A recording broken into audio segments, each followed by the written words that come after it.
போராட்ட முடிவுக்கு வந்த பொழுது அந்த போராட்டத்தை முன்னெடுக்க வேண்டிய தலைமைகள் என்பன மௌனி தரப்புகளாகவும் அல்லது மழுங்கடிக்கப்பட்ட அல்லது செய்திகளை மறைக்கின்ற தரப்புகளாகவும் அல்லது தங்களுடைய போராட்ட குணங்களை அல்லது களங்களை மாற்றிய தரப்புகளாக மாறிய பொழுது சர்வதேசத்தை பொறுத்தவரையில் தமிழர்களுக்கு அங்கே ஒரு தலைமை இல்லை என்பதை தெளிவாக தெரிவித்துள்ளது. நாங்கள் கைவிடப்பட்டவர்களாக மாறியிருக்கின்றோம். இது 15வது ஆண்டு நினைவு தினம். இப்பொழுது 15 ஆண்டுகள் கடந்து போகின்றன. 2009ஆம் ஆண்டில் இருந்து சர்வதேசம் கைவிட்டிருக்கின்றது என்பதை பகிரங்கமாக ஒத்துக்கொண்டது. மஹிந்த ராஜபக்ஷ அல்லது கோத்தபய ராஜபக்ஷவின் மீதான ஆத்திரம் என்பது அவர்கள் இந்த நிலைக்கு வந்ததற்கான காரணமாக இருந்த பொழுதும் இவர் உட்கதவால் நுழைந்திருந்தார் என்கின்ற காரணத்தை மீறி இவர் செய்த நடவடிக்கைகள் அவர்களுடைய வரவேற்பை பெற்றது. அந்த போராட்டத்தின் தன்மையை குறைத்து விட்டது என்றுதான் கூறுவது. இந்த ஒரு பொருளாதார ரீதியில் காலாவதியான ஒரு நாடு அல்லது எரிபொருட்களுக்காக மக்கள் பல காலம் காத்திருந்து நாட்கணக்கில் கூட காத்திருந்த ஒரு நாட்டில் தற்பொழுது ஏற்பட்டுள்ள மாற்றங்கள் என்பன அங்கே ஒரு பொருளாதார விருத்தியை மாத்திரமல்ல உல்லாச பயணிகளின் வருகைகளை கூட அதிகரித்து அந்த நாட்டை மேன்மைப்படுத்திக் கொண்டு வருகின்ற நிலையை இப்பொழுது மேற்குலகமோ அல்லது இணையவர்களோ பார்க்கக்கூடியதாக இருக்கின்றது. கொலம்பியா வீடியோ இப்பொழுது அறிமுகப்படுத்துகின்றது ஹை ஸ்பீட் இன்டர்நெட். தங்கு தடையின்றி துரித கதியில் இணைய இணைப்பின் மூலம் தொலைக்காட்சி நிகழ்ச்சிகளை இடைவிடாமல் பார்த்து மகிழலாம். சீப்பான இன்டர்நெட் மூலம் இதுவரை செழிப்படைந்த உங்களுக்கு இதோ குறைந்த கட்டணத்தில் சூப்பர் ஃபாஸ்ட் இன்டர்நெட். பிரம்டனில் பல் சமூகத்தினர் மத்தியில் நன்மதிப்பை பெற்ற தமிழர் ஸ்தாபனம் கொலம்பியா வீடியோ. இலக்கம் 144 கெனடி ரோடு, ஸ்வீட் 8, பிரம்டன். 9054568433. இன்றைய நிகழ்ச்சியில் நாங்கள் இலங்கை நிலவரம் பற்றி பேச இருக்கின்றோம். இலங்கையில் ஜனாதிபதி தேர்தல் வர இருக்கின்றது. இதற்கான ஏற்பாடுகள் மும்முரமாக நடைபெற்றுக் கொண்டிருக்கின்ற நிலையில் தொடர்ந்தும் மொட்டு கட்சிக்கும் ரணில் விக்ரமசிங்கவுக்கும் இடையிலான பேச்சுவார்த்தைகளும் நடந்த வண்ணமே இருக்கின்றன. அதே நேரத்தில் ஜனாதிபதி தேர்தலில் யார் முதன்மையான வேட்பாளராக இருப்பார் என்ற கேள்வி தொடர்ந்து முன்னிறுத்தப்படுகின்ற நிலையில் பல சர்வதேச பிரதிநிதிகளும் இலங்கையை நோக்கி சென்று கொண்டிருக்கின்றார்கள். இப்பொழுது ராஜாங்க திணைக்களத்தின் சார்பாக மற்றொரு பிரதிநிதி இலங்கை செல்ல இருப்பதாக தெரிவிக்கப்பட்டிருக்கின்ற சூழலில் அவர் இந்தியா, பங்களாதேஷ், இலங்கை இந்த 3 நாடுகளுக்கும் ஒரே நிலையில் பயணத்தை மேற்கொள்ளுகின்றார். 6 நாட்கள் பயணமாக இந்த பயணம் அமைந்திருக்கின்றது. ஆகவே சர்வதேசத்தினுடைய கரிசனை கூட இந்த விடயத்தில் அதிகமாக இருப்பதை பார்க்கக்கூடியதாக இருக்கின்றது. இந்த ஜனாதிபதி தேர்தல் சர்வதேச நாடுகளை பொறுத்தவரையில் எந்தளவு முக்கியமாக பார்க்கப்படுகின்றது? சர்வதேச நாடுகள் இந்த ஜனாதிபதி தேர்தலில் தாங்கள் விரும்புகின்ற ஒருவரை தெரிவு செய்யும் முயற்சியில் எந்த வகையில் தற்பொழுது ஈடுபடுவதாக சுரேஷ் நீங்கள் நினைக்கின்றீர்கள்? வணக்கம் ராம், வணக்கம் நேர்களே. உண்மையிலேயே இந்த ஒரு பொருளாதார ரீதியில் காலாவதியான ஒரு நாடு அல்லது எரிபொருட்களுக்காக மக்கள் பல காலம் காத்திருந்து நாட்கணக்கில் கூட காத்திருந்த ஒரு நாட்டில் தற்பொழுது ஏற்பட்டுள்ள மாற்றங்கள் என்பன அங்கே ஒரு பொருளாதார விருத்தியை மாத்திரமல்ல உல்லாச பயணிகளின் வருகைகளை கூட அதிகரித்து அந்த நாட்டை மேன்மைப்படுத்திக் கொண்டு வருகின்ற நிலையை இப்பொழுது மேற்குலகமோ அல்லது இணையவர்களோ பார்க்கக்கூடியதாக இருக்கின்றது. இவ்வாறான ஒரு நிலைக்கு முன்பாக இருந்த கோத்தபய அரசை கலைக்கின்ற மக்கள் நிலையில் இருந்து இந்த நிலைக்கு கொண்டு வந்த பெறுபவர்களின் தகுதியை பெறுபவராக ரணில் விக்ரமசிங்க தோற்றம் தருகின்றார். அதற்கு அவருடைய அரசியல் இந்த முதிர்ச்சியும் மற்றும் மேற்குலகை கையாளுகின்ற தன்மையும் காரணமாகும். இந்த 2 தன்மைகள் காரணமாகவும் இவர் எடுக்கின்ற இந்த முயற்சியானது அவருக்கு ஒரு மதிப்பான தோற்றத்தை அல்லது அவர் எவ்வாறான நிலையை இந்த தேர்தலில் அடைவார் என்கின்ற ஒரு நிலையை கைநாடி பிடித்து பார்க்க வேண்டிய ஒரு தேவை இருக்கின்றது. அதற்கான காரணங்களாக நாங்கள் பார்க்க வேண்டியது குறிப்பாக பெற்ற கடன்களை திருப்பி கொடுத்தல் என்பதில் அவர் குறித்த தவணைகளை அல்லது அவர் குறித்த காலக்கெடுக்களை கையாண்டு வருகின்ற தன்மை என்பதும் ஒரு நம்பிக்கை நிலையை ஏற்படுத்தி இருக்கின்றது. எனவே இப்பொழுது அங்கே இருக்கின்ற 2 போட்டியாளர்கள் நிச்சயமாக களத்தில் பொருந்துவர்களாக, அதாவது சஜித் பிரேமதாசவும் அனுர திசாநாயக்காவும் இந்த களத்தில் பொருந்தக்கூடியவர்களாக இருக்கின்றார்கள். இவர்களிடையே இவருக்கு இன்னொரு விடயம் குறிப்பிட வேண்டியது, அவர்கள் இருவரும் இளைய வயதினராகவும் இவர் ஒரு முதியவராக இருக்கின்ற பொழுதும் இந்த மக்கள் மத்தியில் குறிப்பாக மத்திய தர வர்க்க மக்கள் அல்லது நிலைமைகளை சாதாரணமாக அறிந்த மக்கள் மத்தியில் இவருக்கான செல்வாக்கு அதிகரிக்கக்கூடிய காரணம் இருக்கின்றது. அது தொடர்பான பார்வைகளை ஏனைய நாடுகள் அவதானித்து வருகின்றன. இதற்காக அவர்கள் கொடுத்த கடன்களும் காரணமாக இருக்கலாம், மற்றும் அங்கே இடம்பெற்று வருகின்ற துரித வளர்ச்சியின் காரணமாக இருக்கலாம். வளர்ச்சி என்பது நாங்கள் பார்க்கக்கூடியதாக இருக்கின்றது. சாதாரணமாக இவ்வளவு கடன் நிலையில் இருந்தால் கூட அங்கே ஒரு ஹோட்டலில் அறை எடுப்பது என்பது கூட இப்பொழுது பெரிய ஒரு தட்டுப்பாடான நிலையாக இருக்கின்றது என்று பலரும் கூறுகின்றார்கள். உண்மையிலே என்னவென்று தெரியாவிட்டாலும் கூறுகின்றார்கள். ஆமாம். இப்பொழுது இந்த விடயத்தில் மக்கள் மத்தியில் எவ்வாறான ஒரு மனநிலை இருக்கும் என்று நினைக்கின்றீர்கள்? காரணம், போராட்டம் ஒன்றை நடத்தி அதன் மூலமாக தெரிவு செய்யப்பட்ட ஜனாதிபதியாக ரணில் விக்ரமசிங்க பதவியேற்ற பொழுது அதனை பலரும் ஏற்காத ஒரு நிலை இருந்தது. ஏனென்றால் இலங்கையினுடைய நிலைமையை மாற்றக்கூடிய ஒரு வல்லமை இருக்குமா என்ற கேள்வி அந்த நிலையில் இருந்த சூழலில் இப்பொழுது அந்த நிலைமை என்பது மாறி இருக்கின்றது. ஆகவே மக்கள் தொடர்ந்து பழைய விடயங்களை தங்களுடைய மனதில் நினைத்து இந்த ஜனாதிபதி தேர்தலை எதிர்கொள்ளப் போகின்றார்களா, அல்லது ஒரு மாற்றத்துக்கான போராட்டம் என்பது தொடர்ந்து மேற்கொள்ளப்படுகின்ற ஒரு நிலை காணப்படும் என்று நினைக்கின்றீர்களா? இல்லை, அன்றைய நிலையில் மாற்றம் தேவைப்பட்டதற்கான காரணம் அந்த பொருளாதார மந்த நிலை அல்லது வங்குரோத்து நிலையை அடைந்திருந்த பொழுது மக்களின் கோபம் எல்லாம் ராஜபக்ச குடும்பத்தினரை நோக்கி திரும்பி இருந்தது. அதற்கான காரணம் அவர்கள் ஆட்சி காலத்தில் தான் இவ்வளவு கடன்களும் மற்றும் இவ்வளவு திவால்களும் இடம்பெற்றன என்பதை அவர்கள் கண்கூடாக கண்டிருந்தார்கள். எனவே அந்த கோபத்தின் வெளிப்பாடாகவும் தங்களுக்கு ஏற்பட்ட பண வீக்கம் மற்றும் பொருளாதார கஷ்டங்களின் நிமித்தமாகவும் ஒரு மக்கள் சக்தியாக எழுந்த போராட்டம் இருந்த பொழுதிலும் அந்த போராட்டத்தின் விளைவாக இவர் உட்கதவால் அல்லது பின்கதவால் நுழைந்தவராக இருந்தாலும் இவர் எடுத்த கனதியான நடவடிக்கைகள் மக்களுக்கு மீளவும் அவ்வாறான உணர்ச்சி மயப்படுத்தப்பட்ட குழுமங்களில் அல்லது ஒரு கூட்டங்களில் கலந்து கொள்ளாத வகையில் நடவடிக்கை எடுத்ததாக இருக்கட்டும், அல்லது ஜனாதிபதி மாளிகைக்குள்ளோ அல்லது தனது வீட்டுக்கு தீ வைத்தவர்களோ அல்லது வேறு இடங்களிலோ இந்த சேதம் விளைத்தவர்களை எல்லாம் கைது செய்து நடவடிக்கை எடுத்த போன்ற பல நடவடிக்கைகளும் அந்த போராட்டத்தின் தன்மையை இலகுவாக்கி பலவீனப்படுத்தி விட்டது. அந்த பலவீனத்திற்கு இன்னொரு காரணம் நாங்கள் முதலே குறிப்பிட்டது போல இந்த மஹிந்த ராஜபக்ச அல்லது கோத்தபய ராஜபக்சவின் மீதான ஆத்திரம் என்பது அவர்கள் இந்த நிலைக்கு வந்ததற்கான காரணமாக இருந்த பொழுதும் இவர் உட்கதவால் நுழைந்திருந்தார் என்கின்ற காரணத்தை மீறி இவர் செய்த நடவடிக்கைகள் அவர்களுடைய வரவேற்பை பெற்றது அந்த போராட்டத்தின் தன்மையை குறைத்து விட்டது என்றுதான் கூற வேண்டும். சரி, இப்பொழுது பொதுஜன பெருமுனனுடைய ஸ்தாபகர் பசில் ராஜபக்ச இந்த கட்சியை தொடர்ந்து ஒரு நல்ல நிலைக்கு கொண்டு வருவதற்கான தன்னுடைய முயற்சிகளை தொடர்ந்து மேற்கொண்டு வருகின்றார். பேச்சுவார்த்தைகளை பல தரப்பினரோடும் மேற்கொண்டு வருகின்றார்.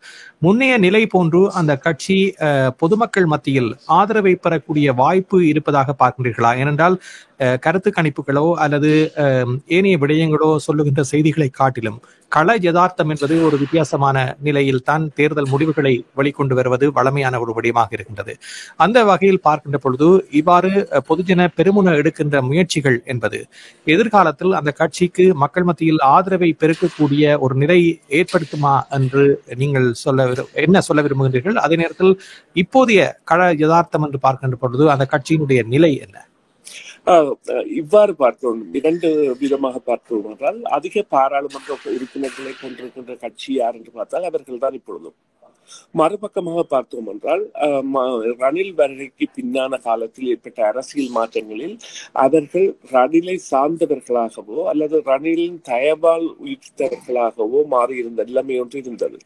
இந்த நேரத்தில் இந்த இரண்டு இதர கட்சிகளும், அதாவது இரண்டு இதர தலைவர்கள், குறிப்பாக சஜித் பிரேமதாச மற்றும் அனுர திசாநாயக்கா ஆகியோர் ஒரு முன்னிலைப்படுத்தப்பட்டவர்களாக அல்லது அவர்களுக்கு எதிரான சக்திகளாக தோற்றம் பெற்றிருக்கின்றார்கள். இந்த நிலையில் இவர்களுடைய எதிர்கால நடவடிக்கைகள் என்பது இவர்களுக்கும் ரணிலுக்கும் இடையிலான உறவு எவ்வாறு செல்ல போகின்றது என்பதில் தான் இருக்கின்றது. என்றால் அனுர திசாநாயக்காவோ அல்லது சஜித் பிரேமதாசாவோ இவர்களுடைய வருகைக்கு எதிரானவர்களாகவும் இவர்களுடைய வாக்கு வங்கியில் பலமான ஒரு தாக்கத்தை ஏற்படுத்துபவர்களாகவும் இருக்க போகின்றார்கள். எனவே இது ரணிலின் இன்னொரு காப்பட முயற்சி இடம்பெறுமா அல்லது ரணில் யார் தரப்பில் ஜனாதிபதி வேட்பாளராக நிற்கப் போகின்றார் அல்லது ஜனாதிபதி வேட்பாளராக நிற்பவர்களில் யார் வரப்போகின்றார்கள். இப்போது குறிப்பாக அனைவரின் பார்வை என்று கூறலாம் அனுர திசாநாயக்காவின் மீது அதீதமாக திரும்பி இருக்கின்றது. ஆனால் அதற்குரிய கருத்து கணிப்புகள் என்பன அவர்தான் வரப்போகின்றார் என்று தெரிவிக்கின்றன என்றால் இல்லை. ஆனால் அவரை முன்னிலைப்படுத்தப்படுகின்ற மாதிரி அவருடைய கவர்ச்சித்தன்மை, அவருடைய அந்த ஹாரிஸ்மேட்டிக் அப்ரோச், ஒரு மக்களுடன் பழகுவதாக இருக்கட்டும் அல்லது தான் எடுக்கின்ற நடவடிக்கைகள் என்பன முன்னிலைப்படுத்துகின்றது. இவ்வாறான நிலையில் நீங்கள் குறிப்பிட்ட கேள்விக்கான விடையாக இருக்கக்கூடியது ரணிலின் நகர்வுதான் இவர்களை எவ்வாறு செல்ல போகின்றது என்பதை தீர்மானிக்கும். ஆமாம், ஏற்கனவே முன்னர் இருந்த அரசியல்வாதிகளுடைய நகர்வுகள் தான் நாட்டை இவ்வளவு பின்னோக்கி நகர்த்தி இருப்பதாக பல கட்சிகளும் கூறிக்கொண்டு வருகின்ற சூழலில் இந்த விடயத்தில் புதியவர்கள் மக்கள் மத்தியினால் தெரிவு செய்யப்பட்டு ஜனாதிபதியாகவோ அல்லது அரச பிரதிநிதிகளாகவோ வருகின்ற பொழுது இப்பொழுது ரணில் விக்ரம்சிங்க தலைமையில் முன்னெடுக்கப்பட்டிருக்கின்ற இந்த விடயங்கள் என்பது எதிர்காலத்தில் இதே போக்கில் போகாமல் திசை மாறக்கூடிய வாய்ப்புகள் ஏற்பட்டால் அதனை எவ்வாறு சமாளிப்பது, இதனால் ஏற்படக்கூடிய சாதக பாதகங்கள் எப்படி இருக்கு? ஆமாம், திசை மாறுகிறது என்று சொன்னால் அது எந்த திசையில் செல்ல போகின்றது என்றால்தான் பொருளாதாரத்தை கட்டியெழுப்புதல் என்ற நிலையில் தான் இப்பொழுது இவர்கள் பயணம் செய்து அதில் வெற்றி பெற்றவர்களாக இருக்கின்றார்கள். ஆனால் மறுபக்கமாக இவர்கள் வாங்கிய கடன்கள் பலவும் சம்பளம் கொடுப்பதற்கும் ஓய்வூதியம் கொடுப்பதற்குமாகவே வாங்கப்பட்டவையாக இருப்பதால் அவற்றை மீளச் செலுத்துவதற்காக யாருமே புதிதாக திட்டங்களை கொண்டு வர முடியாது. ஒன்றில் இந்த சம்பளம் மற்றும் அல்லது ஓய்வூதியம் என்பதற்கான மாற்று திட்டங்கள் கண்டுபிடிக்கப்பட்டால் அல்ல அவற்றில் குறைப்புகள் மேற்கொள்ளப்பட்டால், ஏனென்றால் ஒரு பணத்தை வேறொருவரிடம் வாங்கி முதலிடுவது என்பது திருப்பி பணத்தை செலுத்தக்கூடிய வகை ஏற்படும். ஆனால் இலங்கை பெறுகின்ற கடன் என்பது தாங்கள் அந்த பண கொடுப்பனவுகளை மேற்கொள்வதற்காக, அதாவது ஆதார கொடுப்பனவுகளுக்கு கூட கடன் பெற்றிருக்கின்றார்.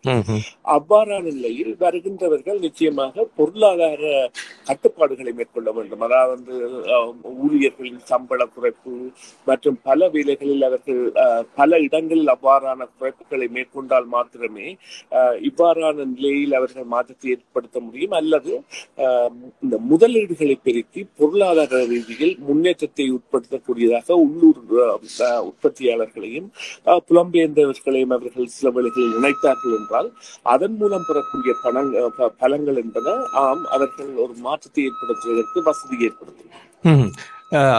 குறிப்பாக இது மே மாதம் முள்ளிவாய்க்கால் நினைவு நாளை சுமந்த மாதமாக இருக்கின்றது. இந்த போராட்டம் ஓய்ந்த கால பகுதியில் தமிழர்கள் மீண்டெழுவதற்கான பல்வேறு செயல் திட்டங்கள் முன்னெடுக்கப்பட்டிருந்தன. இலங்கை அரசியல் மட்டத்திலும் அவ்வாறான பேச்சுவார்த்தைகள் இடம்பெற்றிருந்தது. குறிப்பாக சர்வதேச நாடுகளை இந்த விடயத்தில் தலையிட வைப்பதற்கான பல்வேறு முயற்சிகள் மேற்கொள்ளப்பட்டன. ஆனால் இப்பொழுது இந்த விடயம் என்பது ஒரு பேசுபொருளாக தமிழர்கள் மத்தியில் ஒரு சில இடங்களில் இருக்கின்றதை ஒழிய அதனால் ஏற்படக்கூடிய ஒரு பிரதிபலன் அல்லது அதனால் ஏற்படக்கூடிய பலன்கள் என்ன என்று பார்க்கின்ற பொழுது அது இன்னமும் ஒரு கீழ்நோக்கி செல்லுகின்ற ஒரு நிலைதான் காணப்படுகின்றது.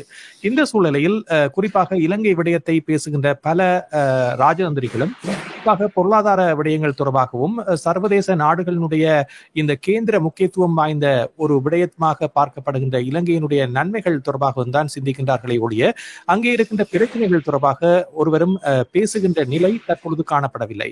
இதற்கு தமிழர்களும் ஒரு காரணமாக அமைந்திருக்கின்றார்கள் என்ற ஒரு நிலையில் இப்பொழுது இந்த விடயம் என்பது அப்படியே கிடப்பில் போடக்கூடிய ஒரு நிலைக்கு செல்லும் நினைக்கின்றீர்களா, அல்லது இப்பொழுது மேற்கொள்ளப்படுகின்ற இந்த நடவடிக்கைகள் என்று பார்க்கின்ற பொழுது ஏதாவது ஒரு காலத்தில் இந்த விடயம் என்பது திருப்ப பேசக்கூடிய ஒரு நிலை ஏற்படுமா? அதற்கு என்னென்ன நகர்வுகள் மேற்கொள்ளப்பட வேண்டும் என்று நீங்கள் கருதுகின்றீர்கள்?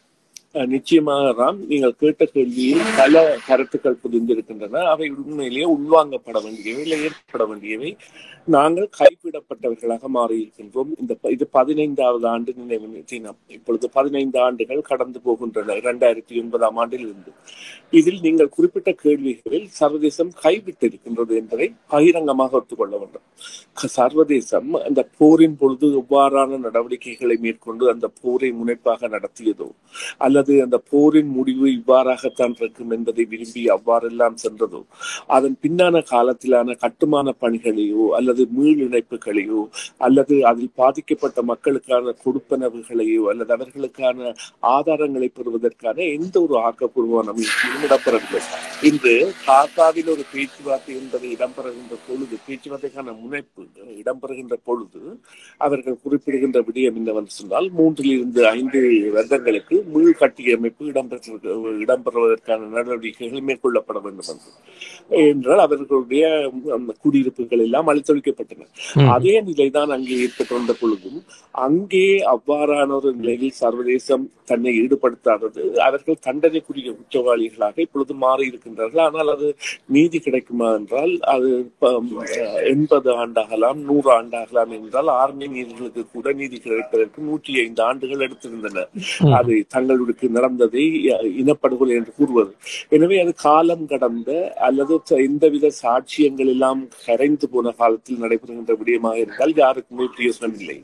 மறுபக்கமாக தமிழ் தலைமைகள் இதுக்கான பொறுப்பை ஏற்க வேண்டியவர்களாக இருக்கின்றார்கள் ஏனென்றால் அடம்பன் கொடியும் திரண்டால் முடுக்குகின்ற நிலையில் இருந்தவர்கள் பலவீனப்படுத்தப்பட்டார்கள். அதாவது போராட்ட காலத்தில் எவ்வாறு கிழக்குமான தளபதிகளின் பிரிவுகள் பலவீனமாக்கப்பட்டு போராட்டம் என்பது முடக்கப்பட்டதோ அல்லது ஒரு மலங்கடிப்புக்கான நிலையை அடைந்ததோ, அதே போன்று தமிழ் தேசிய கூட்டமைப்பு என்று இருந்தவர்கள் பிரிந்து தாங்களே ஒரு பிரிவாக சென்று தமிழ் தேசிய காங்கிரஸ் தமிழ் காங்கிரஸ் போனதும் பின் அதில் பிறகு விக்னேஸ்வரன் ஆனந்தி அவ்வாறு எல்லாரும் பிரிந்து சென்றதெல்லாம் சர்வதேசத்தை பொறுத்தவரையில் தமிழர்களுக்கு அங்கே ஒரு தலைமை இல்லை என்பதை தெளிவாக தெரிவித்து விட்டனர். எனவே அவர்கள் தெரிவிக்கின்ற குரல்களும் வேறு. அனைவரும் ஒரே ஒருமித்த பாதையில் ஒன்றை கேட்கவில்லை. ஒருவர்கள் கேட்கிறார்கள் ஒரு நாட்டில் 2 தேசங்கள் அல்லது சமட்சி என்று பல விடயங்களை கேட்கின்றார்கள். மற்றவர்கள் இல்லை நாங்கள் சுயாட்சி என்று கேட்கின்றார்கள். அவ்வாறு பல விடயங்கள் இருந்தாலும் அவர்களுக்கு பலம் என்பது குறைந்து போயிருக்கின்றது. எனவே பார்க்கின்ற பொழுது 2009ஆம் ஆண்டில் போர் முடிவுற்ற பின்னர் செயற்பாட்டாளர்களாக இருந்தவர்களுடைய எண்ணிக்கையை பார்க்கின்ற பொழுதும் அது வெகுவாக வீழ்ச்சி அடைந்திருக்கின்றது. குறிப்பாக தமிழர் தரப்பில் இவ்வாறு செயற்பாட்டாளர்களாக இருந்தவர்கள் கூட ஒதுங்கிய ஒரு சூழல் பார்க்கக்கூடியதாக இருக்கின்றது. இது எவ்வாறான ஒரு அபாய நிலையை தமிழ் இனத்தில் இவ்வாறான ஒரு நீதி வேண்டி போராடுகின்ற இனத்திற்கு இருக்கக்கூடிய சவால் என்று பார்க்கின்றீர்கள்? அபாய தன்மை என்பதை ஏற்படுத்தியதற்கான காரணம் நம்பிக்கை ஈனத்தை அவர்களை தலைமைகளை ஏற்படுத்தியது. குறிப்பாக ஒரு போராட்ட முடிவுக்கு வந்த பொழுது அந்த போராட்டத்தை முன்னெடுக்க வேண்டிய தலைமைகள் என்பன மௌனித்த தரப்புகளாகவும் அல்லது மழுங்கடிக்கப்பட்ட அல்லது செய்திகளை மறைக்கின்ற தரப்புகளாகவும் அல்லது தங்களுடைய போராட்ட குணங்களை அல்லது களங்களை மாற்றிய தரப்புகளாக மாறிய பொழுது பலருக்கும் இது ஒரு முடிவு பெற்ற ஒரு போராட்ட களமாகவே அதில் இருந்து ஒதுங்கி கொண்டவர்களாகவும் அல்லது இது அவர்களுடைய முனைப்புகளில் இருந்த நம்பிக்கை நேர்மைத்தன்மை அல்லது வெளிப்படைத்தன்மை என்பது தோற்கடிக்கப்பட்டன, உடனடியாகவே தோற்கடிக்கப்பட்டன. அது சொத்து விவகாரங்களாக இருக்கலாம் அல்லது போராட்ட விவகாரங்களாக இருக்கலாம் அல்லது இறப்புகளின் விவகாரங்களாக இருக்கலாம். எல்லா விடயங்களிலும் அது தோற்கடிக்கப்பட்ட பொழுது மக்களின் நம்பிக்கை என்பது இல்லாது போய்விட்டது. ஆனால் இப்பொழுது நிலைமையில் அங்கே உள்ள தலைமைகள் என்பது தமிழ் தலைமைகள் என்பது தேர்ந்தெடுக்கப்பட்ட தலைமைகள் என்பன நிச்சயமாக ஒரு அணியில் சேர்ந்து ஒரு நிலைமையை கொண்டு வருவது என்பது நடைமுறை சாத்தியம் உள்ளதா என்றால் அவர்கள் அதை நடைமுறை சாத்தியத்திற்கு கொண்டு வர வேண்டும் என்று சொன்னால் நாங்கள் கைவிடப்பட்ட தரப்புகளாக மாறிவிட்டோம். இதற்கு முழு பொறுப்பையும் சர்வதேசம் ஏற்க வேண்டிய காரணங்களும் இருக்கின்றன. ஏனென்றால் சர்வதேசம் ஒவ்வொரு கட்டத்திலும் அதாவது ஐக்கிய நாடுகள் அவையை வெளியேறுங்கள் என்றவுடன் ஐக்கிய நாடுகள் உயர்ஸ்தானியமோ அல்லது தொண்டு நிறுவனங்களோ வெளியேறின, செஞ்சிலுவை சங்கத்தை வெளியேறுங்கள் என்றன வெளியேறினார்கள். அதே போல மக்களை வெளியேற விடுங்கள், ஆயுதங்களை வைத்து சரணடையுங்கள் என்று சர்வதேச நாடுகள் அனைத்துமே கோரிக்கை விடுத்த பொழுதுதான் தாக்குதல் அகோரமானது. அந்த தாக்குதல் அகோரத்திற்கு காரணம் இவர்கள் கொடுத்த ஆதரவு.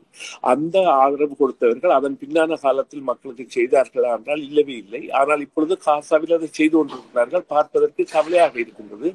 இதே நிலையை ஏன் அவர்கள் அங்கே கையாளவில்லை என்பது என்ன செய்வது? இதுதான் காலம், இதுதான் உலகம், இதுதான் வாழ்க்கை, இதுதான் நாங்கள் கண்டு கொண்டிருக்கின்றோம். ஆமாம், நன்றி சுரேஷ். நிகழ்ச்சியில் கலந்து கொண்டமைக்கு மீண்டும் மற்றும் ஒரு சந்தர்ப்பத்திலே பேசுவோம்.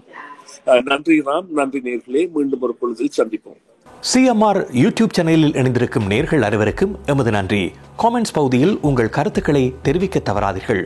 முக்கிய செய்திகள், காணொளி தொகுப்புகள், நேர்காணல் என பலதரப்பட்ட அம்சங்களையும் உங்களுக்காக தருகின்றது CMR யூடியூப் சேனல். CMR என்று சர்ச் செய்து எமது யூடியூப் சேனலை சப்ஸ்கிரைப் பண்ணுங்கள். உங்கள் உற்றார் உறவினர் நண்பர்களோடும் இந்த காணொளி தொகுப்புகளை பகிர்ந்து கொள்ளுங்கள். அருகில் இருக்கின்ற முக்கிய காணொளி தொகுப்புகளையும் தவறவிடாமல் பாருங்கள்.